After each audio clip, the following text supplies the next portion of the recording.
सत साहेब जी, मेरे सभी भाइयों बहनों बेटा बेटी माता पिता को भक्तमती की सत साहेब जी। तो आज हमें गुरु परमात्मा जी बता रहे हैं कि गुरु जी को कबीर परमात्मा का सच्चा भक्ति ज्ञान अपने बच्चों तक फैलाने के लिए और चैनल पर अपने सत्संग सुनाने के लिए कितना संघर्ष करना पड़ा। और सुनते हैं सभी भाई बहन बेटा बेटी माता पिता मिलजुल करके गुरु परमात्मा का सत्संग और बातें। सत साहेब जी के साथ ऐसी दया करी दाता ने आपके ऊपर करी ना, ये साची पुराने ना जो सन 2009 में अक्टूबर में हमने इनके पास निमंत्रण भेजा था, प्रार्थना पत्र चारों शंकराचार्यों पर रजिस्टर्ड भी और स्पेशल भगत भेज के उसे साइन करवा के लाए। आप आइए आध्यात्मिक ज्ञान चर्चा सतलोक आश्रम बरवाला में करिए। इसी आश्रम में निर्धारित किया था, ये बन रहा था उस समय। वो क्यों आऊं भाई, वो तो एक महापुरुष मान रहे अपने आप ने, रामपाल एक बैठा कोण में, उन्हें अपनी बेइज्जती माननी होगी, लेकिन हमने उनके आसन उसन लाकर पूरी श्रद्धा से उनका व्यवस्था की थी, वो नहीं आए। 2 चैनल बुक रखे थे, साधना और जी जागरण, और 4 घंटे सत्संग दोनों पर रिले हुआ। नहीं आए, कोई बात नहीं, हमारा दुर्भाग्य था। अब दया करी परमात्मा ने सद्बुद्धि दी इस साधना चैनल वाले पुण्यात्माओं को। पुण्यात्माओं धन है साधना चैनल जिसने इतना मदद करी हमारे इस परमात्मा के ज्ञान को आप तक पहुंचाने में। जिस भी चैनल पर चलाओ थे तीसरे दिन हाथ खड़ा कर लेते, क्यों धमका दे इनको दूसरे, क्यों उनकी पोल खुल रहती सबकी। ये आपके शत्रु है, मित्र नहीं है। सन 2003 में आस्था चैनल पर चला था हमारा प्रोग्राम, 6 महीने चला था और सबके में आलण लग गया था। इन नकलियों को पता लग गया, इन्होंने तुरंत उसको धमका डरा कर बंद करवा दिया। हमने सिर पटक लिया, किसी चैनल वाले ने चलाया नहीं। फिर कुछ दिनों के बाद ये साधना चैनल नया खुला था, इस पर कोई गाहक नहीं था, हमने कोई ओटे नहीं था, हमारा नो जोड़ बैठ गया। तो इसने मुंह मांगे पैसे भक्ता ने दिए इसको और ये चलाएगा। मालिक की दया हलीला तुसी की, पहले इसका कवरेज बहुत कम थी, तो उस क्षेत्र के लोग खूब परिचित हुए। थोड़ी देर तक गालम गाला हुए, मार गए, फोन पे भी गालियां दें, क्या बकवास कर रहे हो, बंद करो इसको। तो बड़ा संघर्ष के साथ निकल के ऊपर आए पुण्यात्माओं। और अब जो भी सुना इस प्रोग्राम को, आंखों से आंसू गिरते हैं। कहाँ छुपी थी ये सच्चाई, कहाँ भूले बैठे थे हम भगवान को, आसपास भी नहीं थे दाता के। पहले जब भी हमारा सत्संग शुरू होता था साधना चैनल पर, और 10-20 फोन आ करते गाली देने वालों के, तुम क्या बकवास कर रहे हो, तुम ब्रह्मा विष्णु महेश के माता पिता बता रहे। ये भगत कहा करते जी ऐसे हो रहा, भी चल रहे तो तुम बोलियो ना, भला बुरा सबका सह लो, आन दो टाइम। भगवान का बोला शब्द है, कोई मेरा अपना कहा हुआ थोड़ा ही है। प्रमाणों को देख देख कर सबके बुद्धि सेंटर में आगे भाई सच्चाई तो ये है। तो इसी आधार से इन शंकराचार्यों से इन्होंने जाके इंटरव्यू लिया, बड़ी मेहनत करी, और फिर उसको चलाया। दास ने फिर उनकी धोती सी धोती सारे की कख नहीं पाया। अपने आत्माओं एक इंटरनेशनल सतर के चैनल है दोनों, जी जागरण और ये साधना। डिश टीवी पे यू चल है, एयरटेल पे यू, और बाकी बहुत स्थानों पर केबलों पर आता है, और सब पे आध्यात्मिक ज्ञान चर्चा चला दी।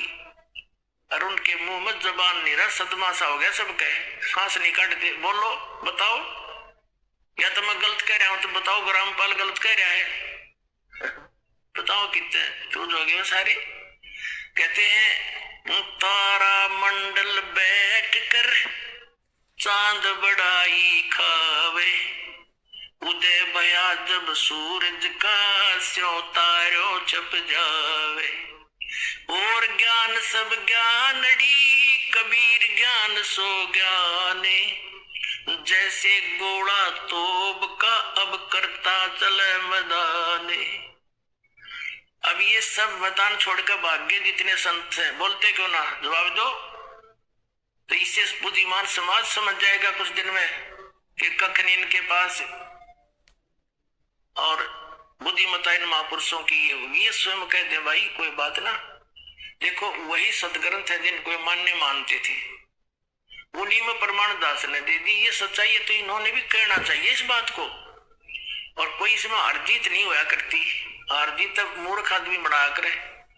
हम परमात्मा के बच्चे हैं, सारे कष्ट पा रहे यहाँ पर, और इनका बहुत बड़ा उपकार हो जाएगा जब अपने मुंह से जल्दी कह देंगे ना, तो सब समझ जाएंगे वे सचमुच सच्ची कहे हो। क्योंकि कुछ एक संतों ने तो ये कह दिया है कि रामपाल की पुस्तक नहीं पढ़ना, रामपाल का सत्संग नहीं देखना।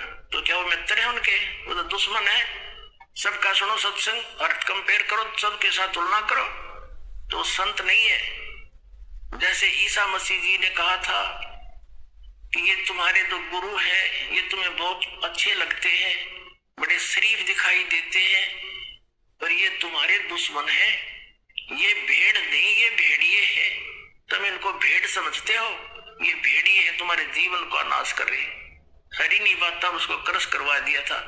उपकारी आदमी था, और उन दुष्टों ने अपना, उसमें शिक्षा थी को नहीं, राजाओं को बका दिया, प्रजा को बका दिया, और उस महापुरुष को क्रश करवा दिया, उस महापुरुष को।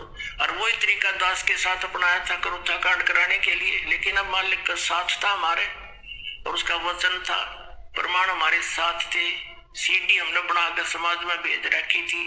तो वही काम दास के साथ करना था। क्रोधा कांड झूठ झाट बोल कर अफवाह फैला के इतना अफवाह फैला दी जब समाज में, मुझे मारने के लिए कि इसको मार भी देंगे तो जनता ने कहेगी ठीक हो गया, निकम्मा आदमी था, मारना चाहिए था। उसी उद्देश्य से उन्होंने फिर आक्रमण किया क्रोधा आश्रम पर। इस मुख्यमंत्री हरियाणा के भूपेंद्र सिंह हुड्डा के कहने से, क्योंकि ये भी आर्य समाजी है, और महर्षि दयानंद की पोल खोल दी, मैंने वेदों से तुलना कर दी उनके सत्यार्थ प्रकाश की, और इतना ही कहा था भाई आप इसको सत्यार्थ प्रकाश महर्षि दयानंद का लिखा हुआ मानते ही हो।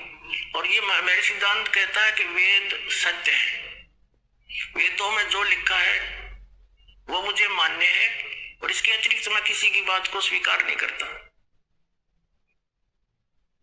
तो वेदों से तुलना कर दी कि महर्षि दयानंद कह रहा है कि परमात्मा पाप नाश नहीं कर सकता।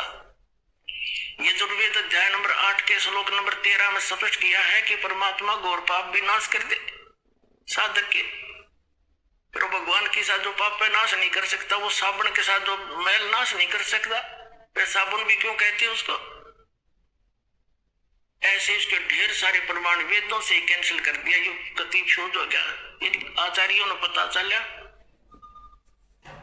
कि ईब तुम्हारी रोजी रोटी जाएगी, जय हमारे अनुयायियों को पता लग गया। इसलिए इन्होंने उनकी जनता का दिमाग बदलने के लिए मेरे को बदनाम करा, छक के इतना बदनाम कर दिया कि घर के भी नफरत कर दिया आदमी थे, जो इतनी भी झूठ होती हमारे अंदर। लेकिन आज वही रामपाल है, शिखर में जाएगा ये ज्ञान, पता लग जाए सबको।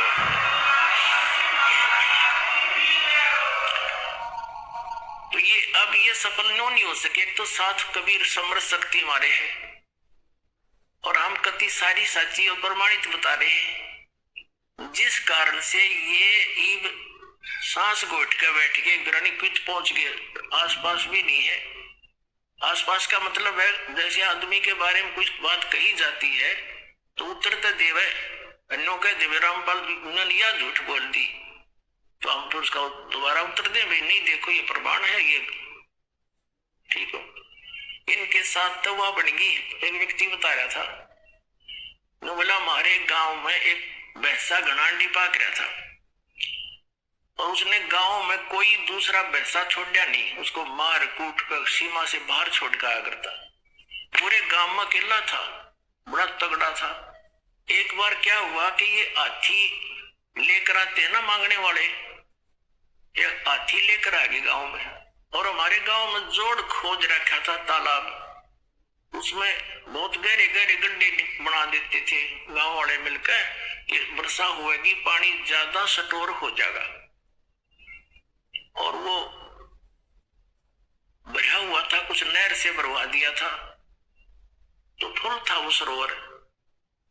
हाथी वाले आए, उन्होंने अपना सारा दिन गांव के नगर में कुछ मांगा मुंगी करी, हाथी दिखाकर वो दाने दूने कपड़े लेते, और फिर वहां बैठ के तालाब के किनारे आप खाना खाने लग गए और हाथी छोड़ दिया उस तालाब में।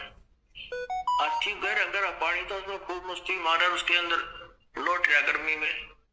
हाथी का थोड़ा सा सिर दिखे और सूंड थोड़ी सी दूर इतना दिखे। वो जोटा आ गया भैंसा पानी पीने के लिए दोपहर में। अब उसने हाथी का थोड़ा सा सिर दिखा बाहर। जोटे ने सोचा दूसरा जोटा कैसे आ गया जो मेरी जो डायरेक्शन में।